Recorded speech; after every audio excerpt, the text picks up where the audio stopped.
Hello and welcome to the Silent Mystic Contemplative Talk.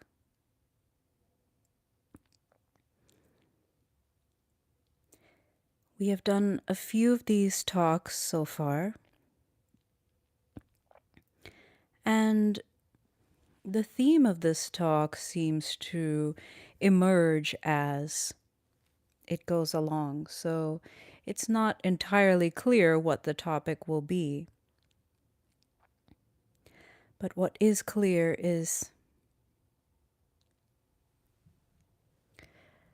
that the content of this talk is revealed through the silence,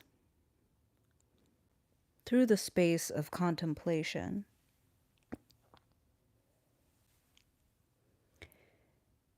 There is no goal to be achieved through this talk. There's no goal to be achieved even by listening to this talk.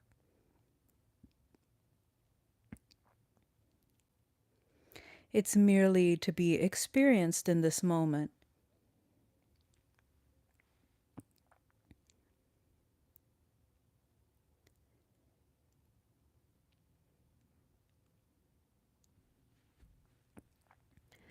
Whether there may be people listening or perhaps there is no one listening. Both are equal, as it only seems to have some value, one experience or the other, when there is an evaluation being placed upon it. And what is the part of the mind that judges and evaluates? That is the ego mind. The mind, the separate self,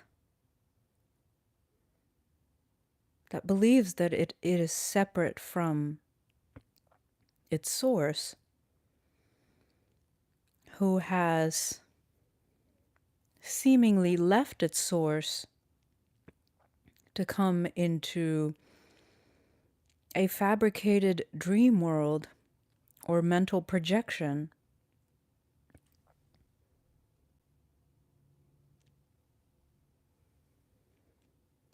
This mental projection is what is called the universe.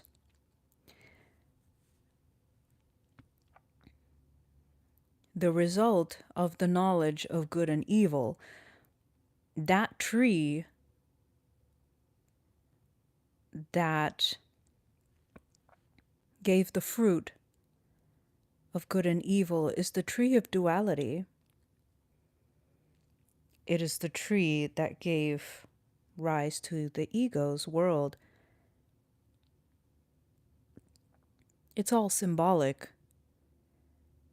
We're living in the world of duality, and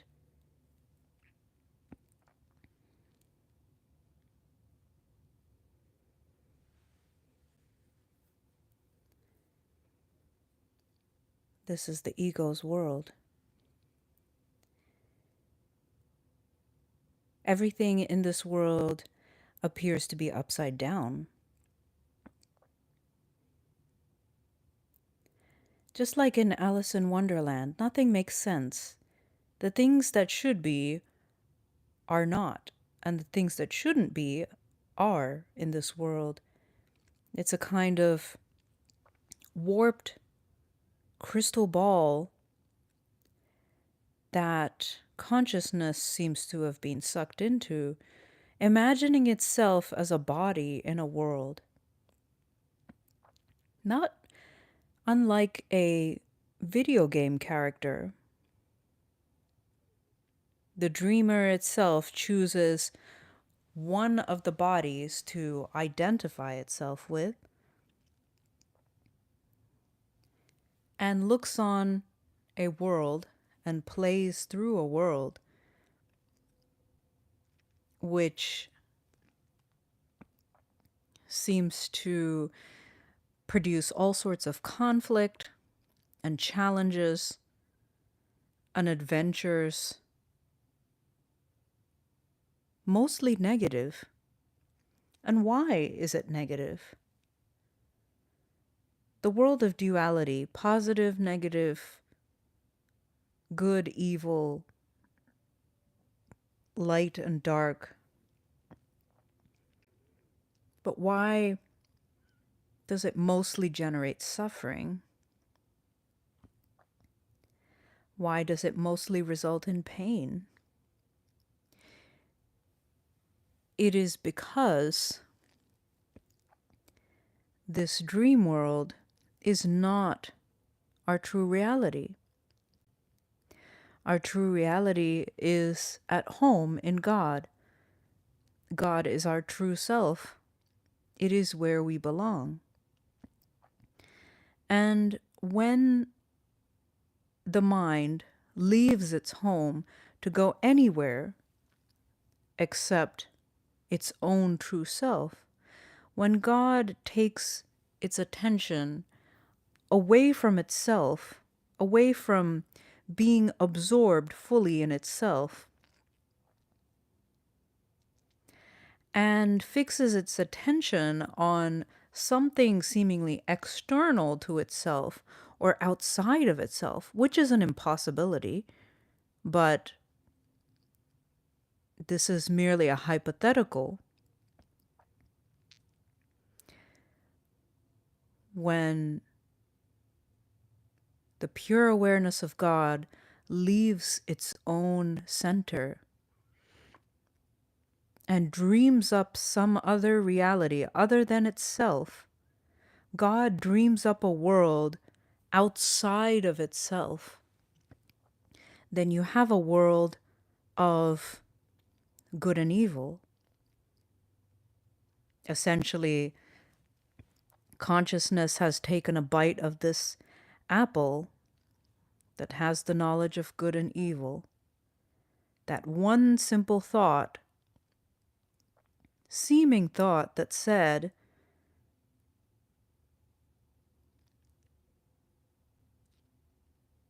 that it is possible to separate from God.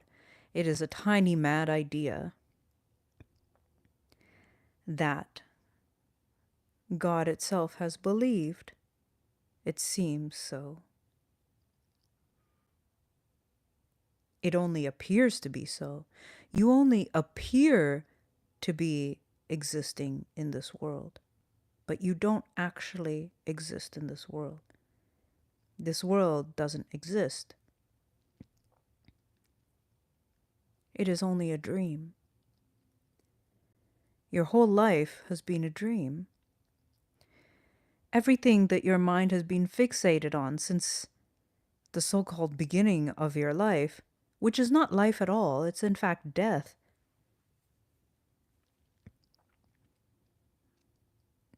It is an attempt of death on the true self, an attempt to take God's life and come into this world. That death wish of God is what is called as the ego, or Satan, or Mara, or ignorance, sin. It is turning away from the truth of who you really are as God and limiting oneself into a caricature of a creature, a kind of beastly creature, and all other creatures seem to be trapped in this human body or beastly bodies of some sort, trying to find their way in this world. And once one cycle of life is finished and comes to an end, it leads to another cycle of life of another creature. Or perhaps it's the same life that's repeated on a loop over and over again. It is a kind of cruel joke if God was taken away from its home and trapped in a dream world where God is no longer itself, but rather a creature in a body.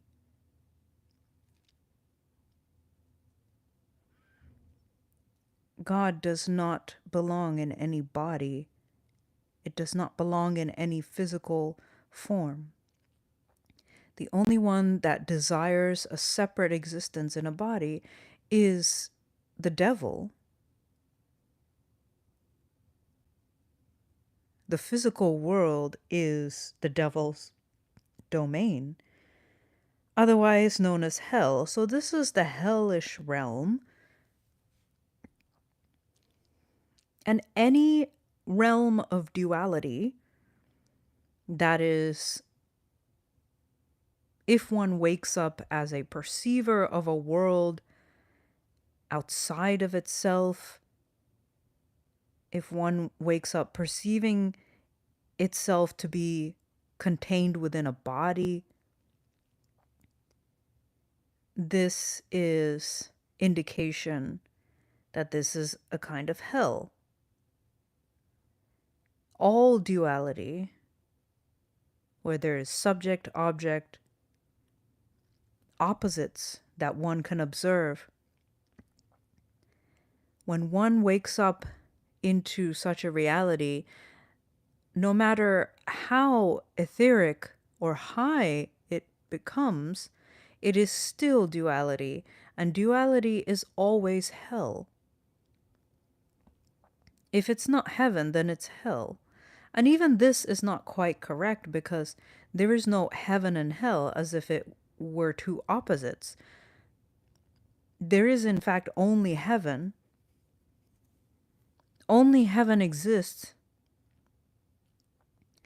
And this dream world of hell does not exist. So it's as if God has fallen asleep and is dreaming a hellish world in which God exists as a body in a kind of world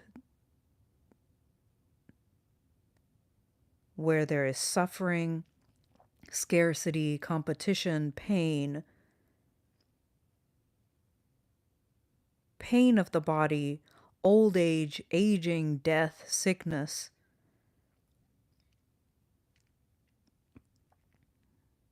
This whole realm of duality is hell, because none of these things exist in heaven, or nirvana, or moksha.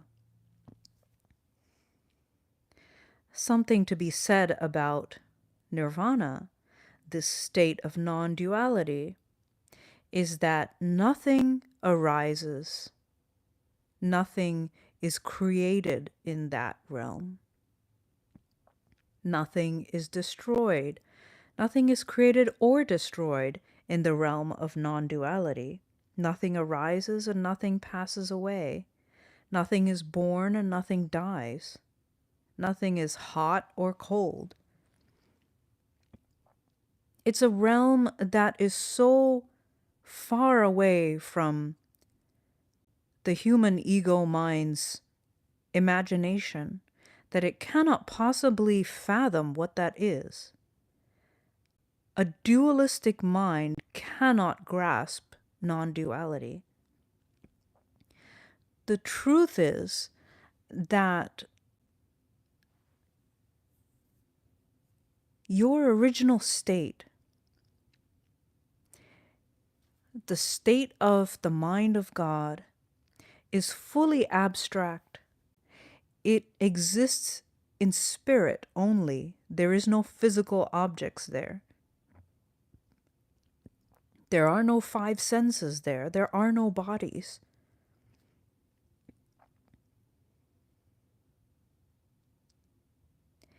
In this realm, the mind or consciousness as it's purely experienced is fully abstract.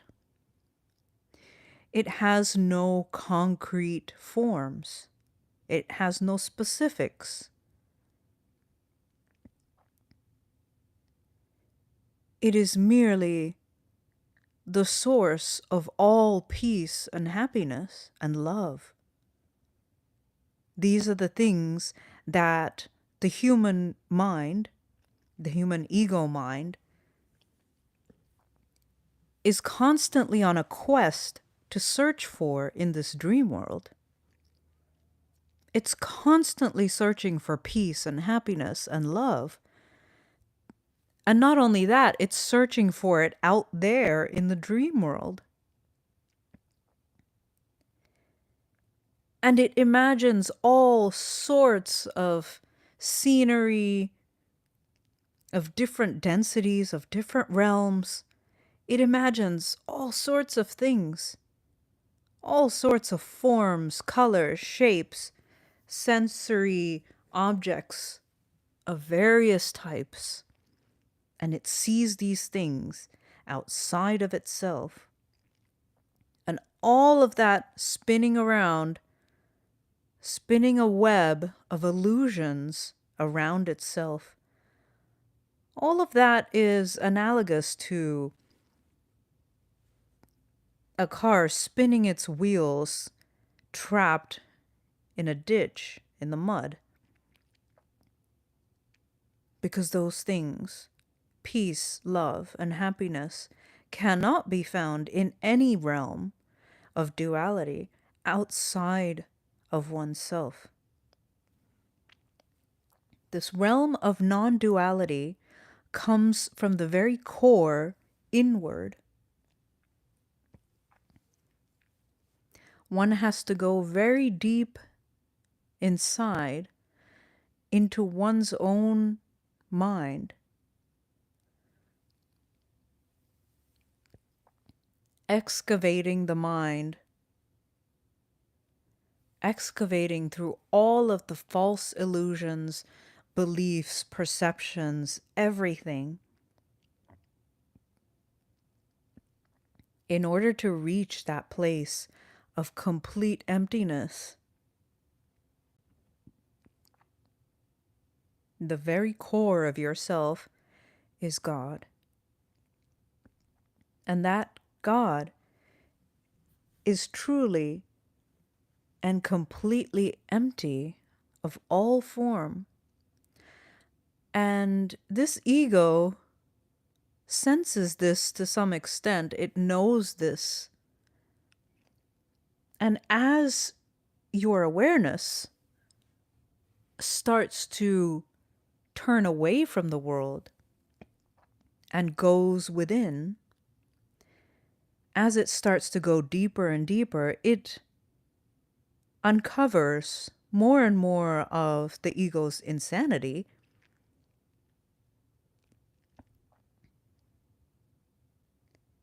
But also starts to tear away the veils, the layers of illusions that have covered over the mind. The light of your awareness will burn away all of the ego's illusions as you go deeper within.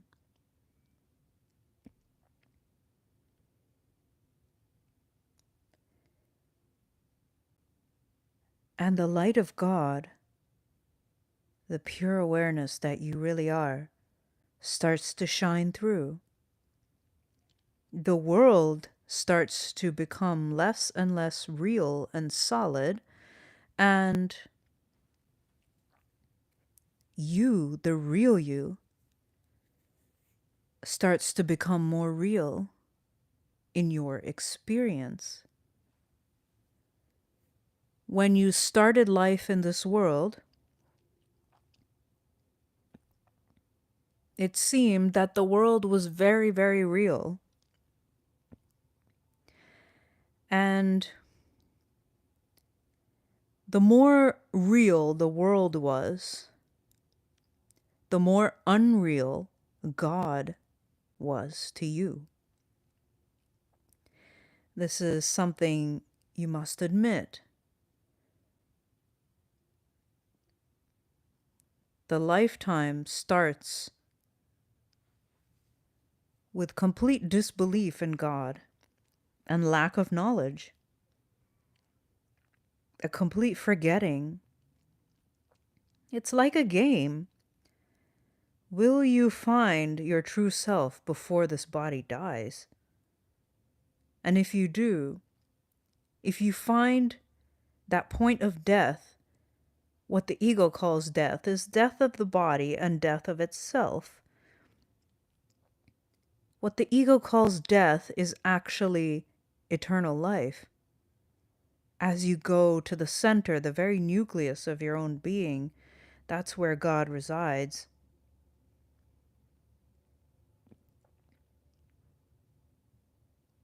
And God is continually calling you back. God has no other purpose other than this. As long as you seem to be split off from yourself, part of you existing in the real world and the other part of you existing in this kind of simulation, this false Maya, this false illusion, as long as you seem to be split off from yourself, there is a trauma, and God is constantly calling you back home.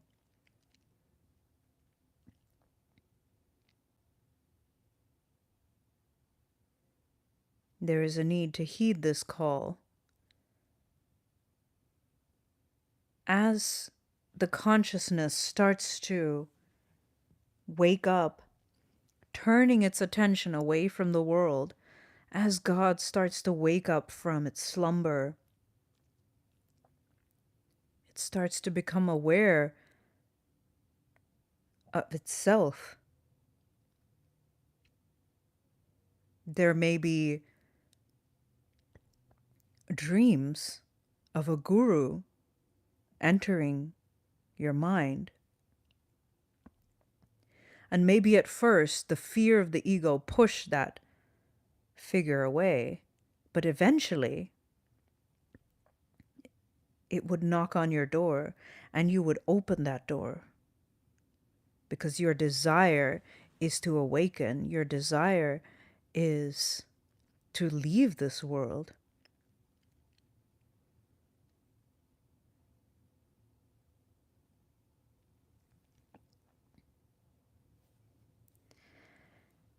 As one progresses on this spiritual path, going within, going deeper within the mind, the world seems to be less and less real. And this is a very good sign when you see that things are shifting around a lot. Because the less the world becomes to you, the more real you are becoming to yourself. God and this world have an inverse relationship. If the world seems real,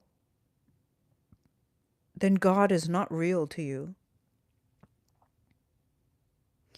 If God seems real, if God is real to you, then this world seems more and more unreal.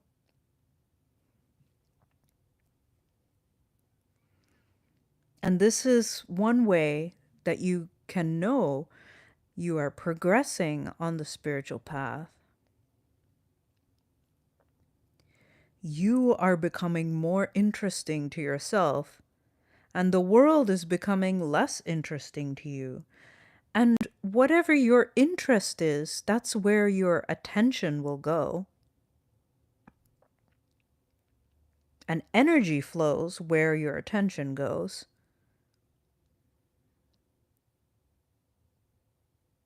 So if you are unplugging from the world and plugging yourself, your attention, your awareness back into yourself, then you become aware of your own power. You become aware of your own true self, and God is waking up.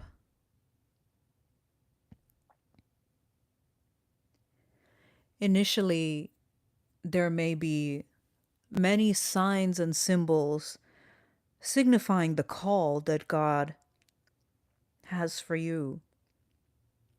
It's the invitation through many signs and symbols in the dream.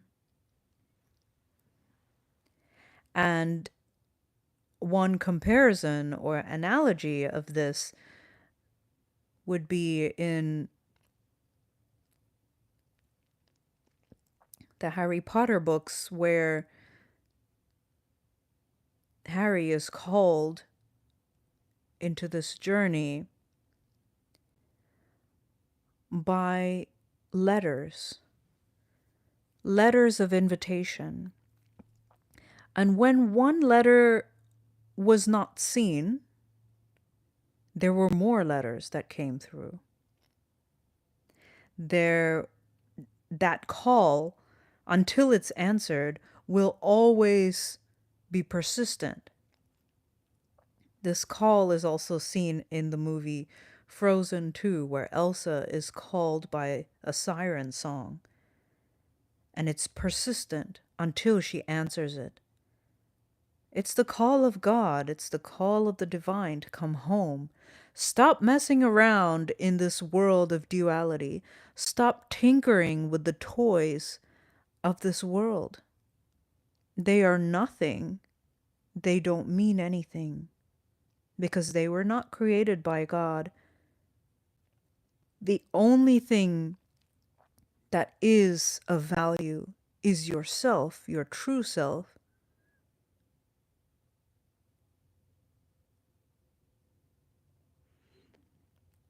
Even your very life in this world, even your own body, is not valuable.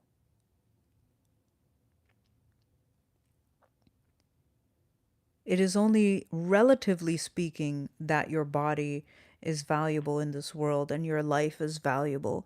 But ultimately, at the absolute level, your own seeming life in this world has no value, because when you seemingly die in the dream, that basically means you are waking up from the dream.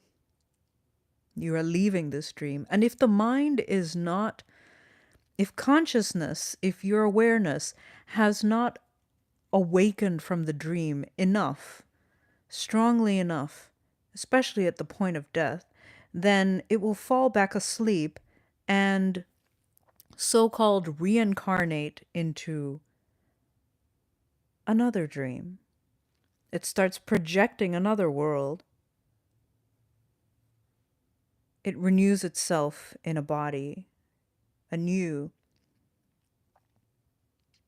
And there is a kind of amnesia through this so called reincarnation or birth, rebirth process, where one has to be reminded once again through the call of God to come home, to wake up.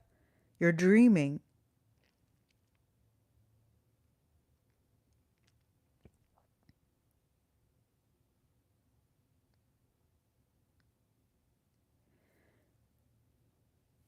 So this call must be answered. But that is the very beginning step. As you may know, in both of these movies, the call comes at the very beginning. When you answer that call, you are on a long path. And how long it takes is not up to you, but it is a kind of epic journey and saga that one goes on, seemingly goes on, because it's all only part of a dream. Your body is a dream body. So whatever it goes through is merely for the waking up process. All of the circumstances and situations and challenges that come up as you navigate this dream, as you start on the hero's journey, after you heed the call, that that journey is a journey back to yourself in order to wake up from this dream. And the helper or the guru or teacher is one that seems to appear in this dream but is not fully of this dream. It is actually a part of your true self that is sent to help you wake up. Don't look at the teacher or guru as someone outside of yourself. It is your very self that has been sent seemingly as a separate figure in order to wake you up. Anyone that you see in this dream world is merely yourself, reflecting back all of the contents of your own mind. And this whole journey is to traverse the mind in all of its danger zones and adventures. Whatever the path may be, has been carefully orchestrated in order for you to wake up. And if the desire is strong enough, that awakening must happen within this very lifetime. And if it must happen within this lifetime, then certain experiences must be experienced in a conscious way. Perhaps it's death. The ego has certain resistances and fears and aversions that it doesn't want to experience. It wants to put it off, maybe to the next lifetime. But it must be faced in order for consciousness, your awareness, to finally detach from those objects that the ego has been clinging onto from this world. Perhaps it's death of a family member. It brings up all this great attachment that the ego has to seemingly separate people. But no one is separate from you. All of those that you grew up with, all of those that you've known, they are none other but yourself. And even if they do disappear one day, which all will, because every phenomena in this dream world is impermanent. It arises and passes. Some arise quickly and pass quickly. Others arise more slowly. But those are relative differences.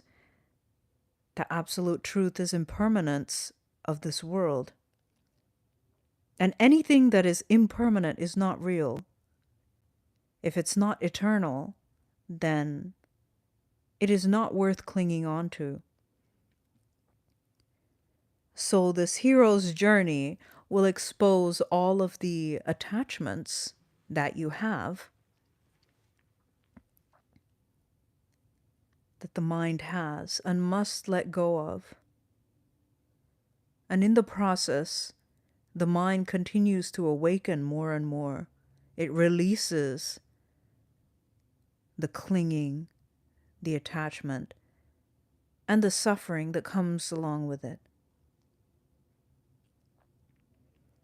Even if you try to be comfortable and stay within your comfort zone within this dream world, something will shake you up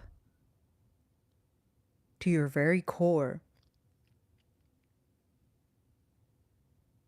It will stir up the fear that is lurking at the very bottom of your mind. Because in fact, the ego is a death wish, but it's also fear. itself. Fear is basically an illusion, but it exists in a state of separateness from God. So fear is a very normal state in the ego's world. Fear is a very normal state in hell.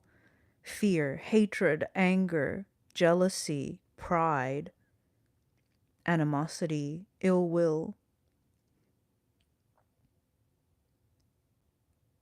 lust, laziness. All of the deadly sins, you could say, they are attributes of the ego.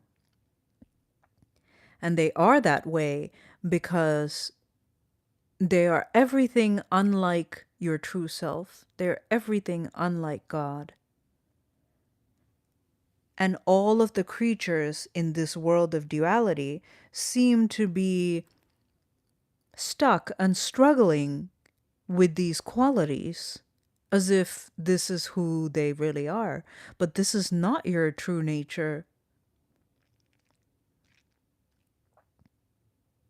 This is a false self, a false programming that is operating within you. It is like a virus that has been installed in your mind. And the more you believed everything that you were fed by the ego thought system, the more powerless you believed you were, the more powerless you experienced yourself to be. You experienced yourself in a state of lack and scarcity and competition with other creatures in the dream world. You experienced other creatures in the dream world, other people attacking you. This is how life begins in the world of duality. In sin, in error.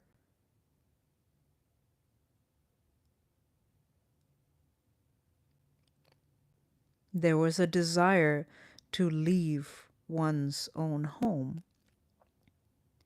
Whatever caused this desire is unknown because desire only comes from a state of lack, from a state of limitation. The true state of God is desirelessness. So, how is it possible that one could have any desires in a state of God where you have always been for all eternity?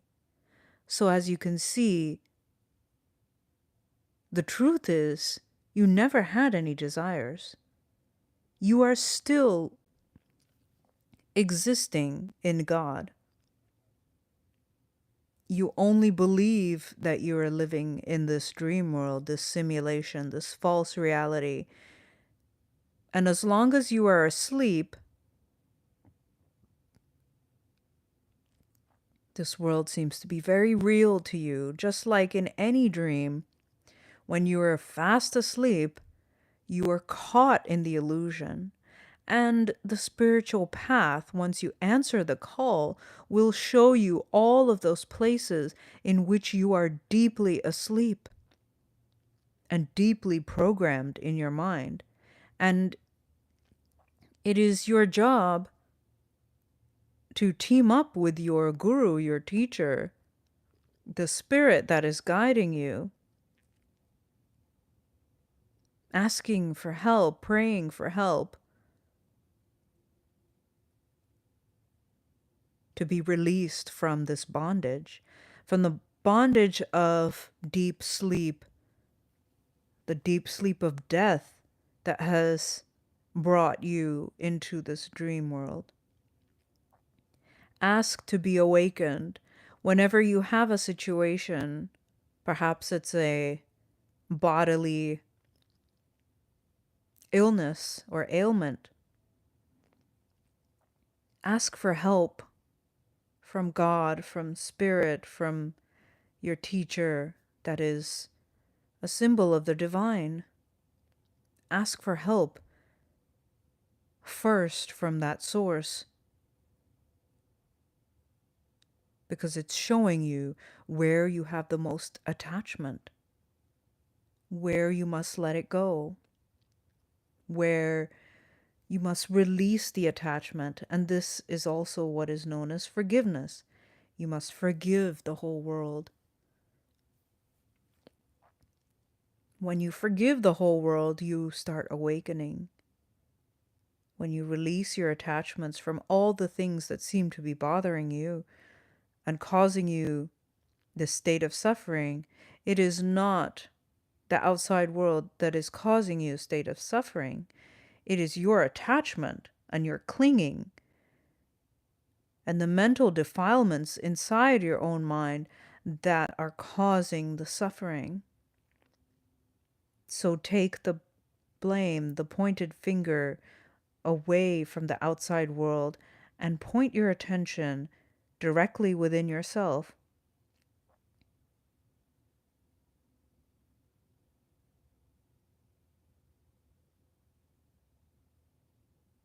You will see the origin of all things is within you, is within your own mind. Your own mind has been corrupted by a kind of virus, and now you are being taken on a journey, the spiritual path, to uproot that spiritual sickness, to become healed and well again.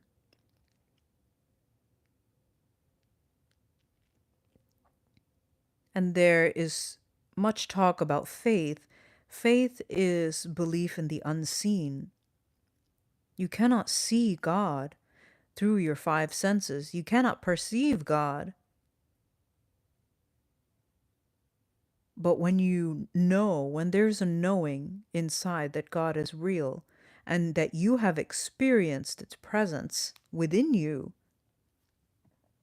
and you have experienced the peace, glimmers even of the peace and happiness and love of God, even the tiniest speck of the truth, then you start to have faith. And it only takes faith the size of a mustard seed to move mountains. And the part about moving mountains is quite important, because the ability to manipulate this dream shows that you are becoming lucid. And that is one of the functions of the teacher, the guru that comes to you and shows you that this world is not real, that it can be manipulated, that with the power of the mind, it can be shown to you that this world is not solid as you once thought it was. All of the miracles are there for that purpose, to induce faith in the unseen, to understand what is it behind the miracles, to understand the truth about this world, to understand the truth about the mind, that it is projecting as the world. Every time you look around any world, it's your own mind.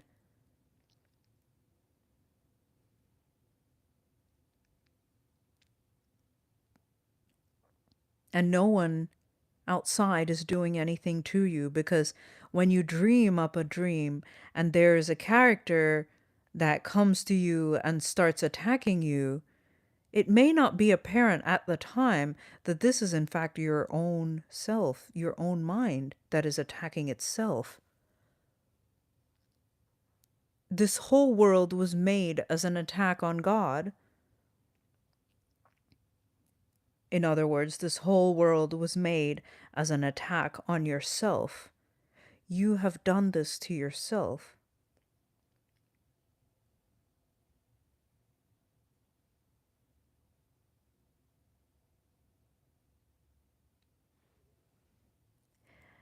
And it's only by going within, taking your attention within yourself, you are able to realize this. that nobody outside has done anything to you. It is only your own mind that has been attacking you, your own mind that has been infected by a kind of spiritual virus, a wrong thought, an error, a sinful thought that has completely derailed consciousness or awareness, pure awareness, away from itself into a foreign dreamland where one is a stranger and does not belong. This world is not your home. Remember that. When you wish for things in this world, remember that nothing about this world is natural or real. So to even desire the things of this world makes no sense. Even the desires that you seem to have are cultivated, are programmed into you.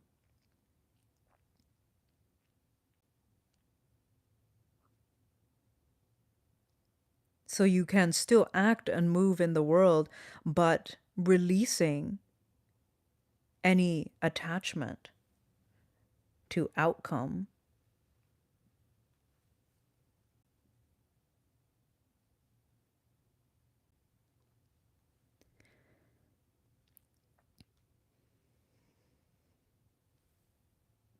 When you release attachment to outcome, you are giving the spiritual path, you're giving yourself to the path instead of using the path to get what you want, to get what the ego wants.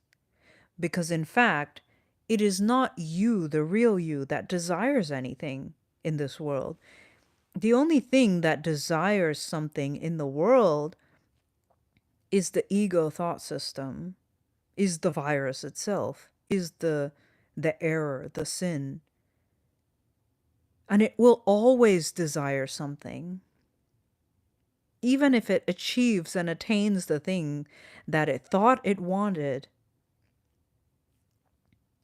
the desires are endless. It will move on to the next thing. Because happiness cannot be found out there. Now, happiness is within yourself, but you have to go deep enough within yourself, past all of the ego's defenses that it has created to keep you out, to keep you away from yourself, because the ego's very operating system is self-hatred. It does not allow you to sit alone with yourself because of self-hatred. It hates silence because if you were to go deep into the silence, then it would annihilate the ego. So it has created many defenses to prevent you from going within. You may start feeling restless and bored and angry and annoyed and irritable when you go within. You might start getting distracted or sleepy. And you will notice your mind does anything in order to take you away from yourself. This ego mind does not want you to be alone with yourself. That's why it considers solitary confinement to be one of the world's worst tortures. But actually,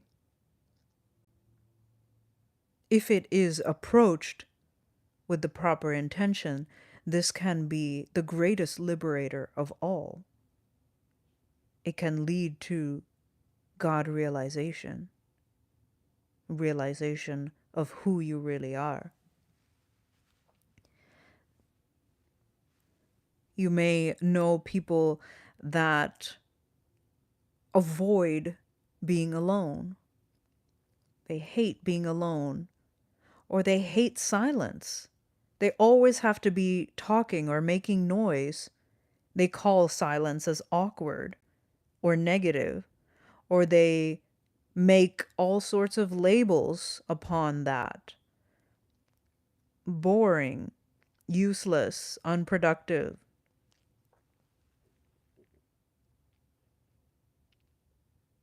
And all of these are part of the ego's defense systems, preventing the mind from going within and waking up.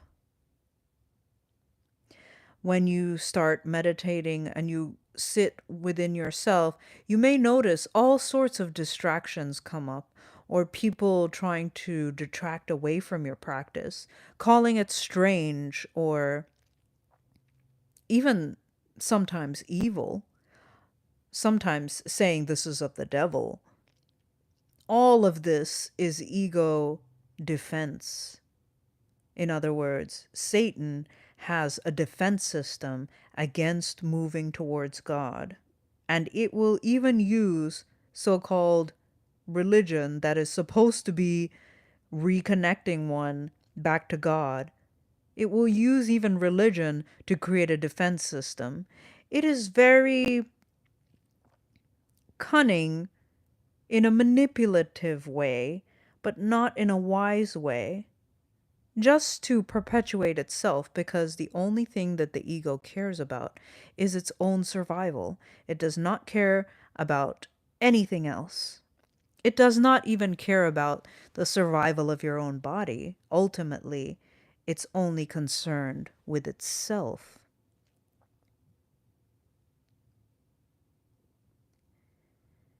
The ego is something quite apart from you. It is not who you are. If you have these mental tendencies to become bored and restless when you are alone or when you are in silence, be sure that this is the ego's defense system coming up. Recognize it. The ego does not want you to wake up from this dream. Notice when those defense systems are coming up. Notice those defense systems coming up when you are triggered by some sort of situation or person in the outside world that seems to be hurting you or triggering some belief that makes you feel unworthy. But truly, it's not anything in the outside world that's doing anything to you. They are merely mirrors and projections of what the ego is doing within your own mind. But you cannot see the ego for yourself with the five senses. You can only see its effects as projections in the world. And as you see its effects, you will notice reactions arising within you, negative reactions, anger, sadness, upset, jealousy, irritation. All of those things are, again, defenses of the ego trying to take the mind and consciousness away from waking up. Because you, the real you, wants nothing more than to wake up. But the ego wants to perpetuate itself. Here lies the conflict within your own mind. When something triggers you from the outside world, it is merely an invitation for you to wake up. If you give in to the ego's defense system and go along with the reaction, then you are going deeper asleep. You are falling deeper into the ego's illusions.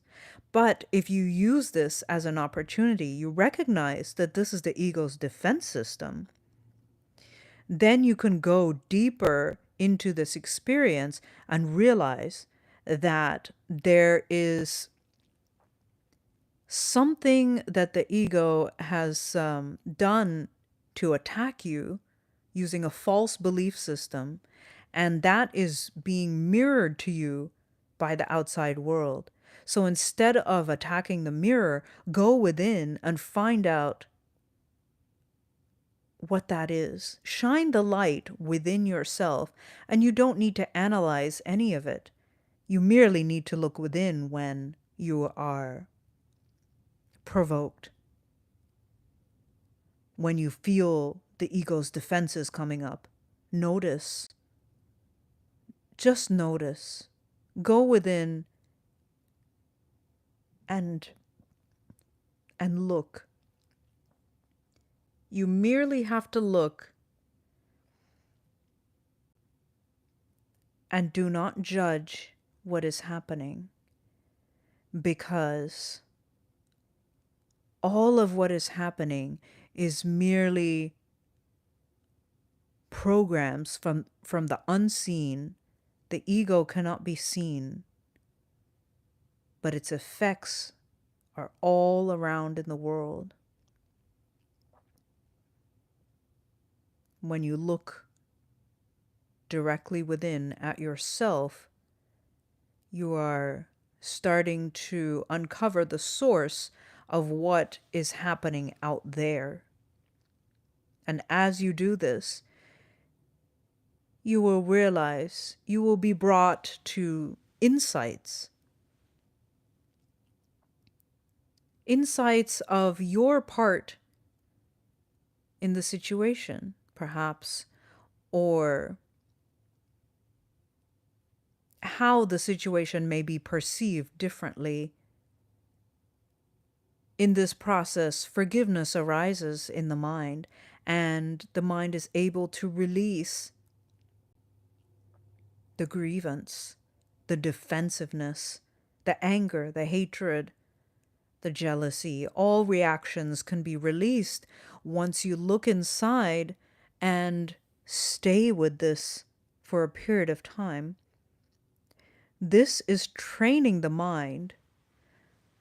On a surface level, they call it regulating your emotions, but actually, one can call it true forgiveness of the entire situation, a true release, a true waking up from the attachments of whatever that situation or person was bringing up. Perhaps you were very attached to your self-concept of being a good person, and a character in the dream came up to you and started to attack that self-concept, calling you a liar, calling you a bad person, taking some sort of action to put you in trouble. And your defense system comes up and says, this person is wrong, and it wants to defend itself. It wants to defend its good character. But where is that coming from? The ego wants to be perceived in a certain way by others. But this is the delusion. There are no others. There is only you in this dream. You are only always experiencing yourself.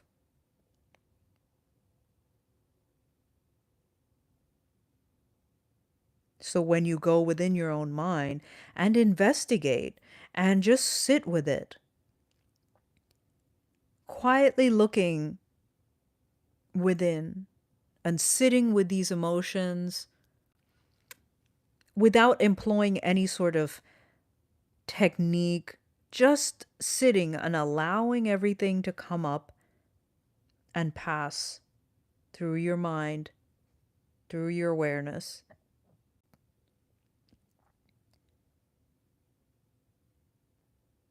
It's as if you are the sky, allowing all the clouds to pass, all the stormy clouds, all the bright, fluffy clouds. But ultimately, as the sky, you contain everything, and you do not hold on to any clouds. You merely watch them go by as they arise and pass away. And by doing so, you have fully experienced that situation, and you are able to let go of it completely. And this is the forgiveness, the releasing of that karmic situation. so that it does not repeat once again. This is the blueprint of the spiritual path. As you keep going through the path, there may be deeper and deeper attachments and pathologies that are uncovered within the ego mind, the mind that has been deluded by the ego thought system. But each time the method is the same. Sit with the hurt and pain and suffering. Go into your own pain, for the ego is hiding behind your pain. Embrace the pain, and you will be free. You will wake up from this dream.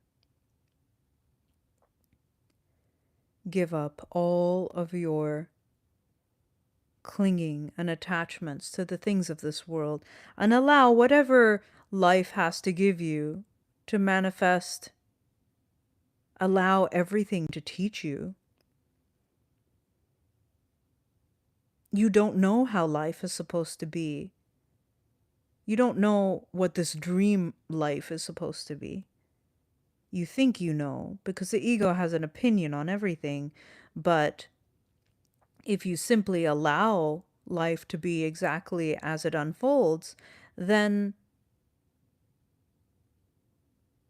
you will be gently awakened by God's plan, by your true self, and you will find yourself back home where you never left.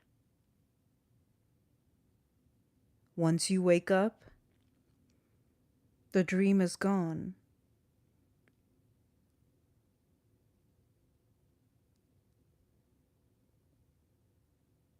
Get in touch with that yearning to go home, to be back home. That is your true desire above all other desires.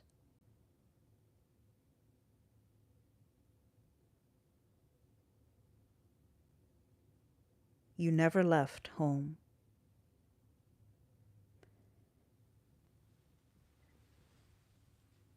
Thank you for listening, and I wish you a blessed day and a wonderful awakening journey. See you next time.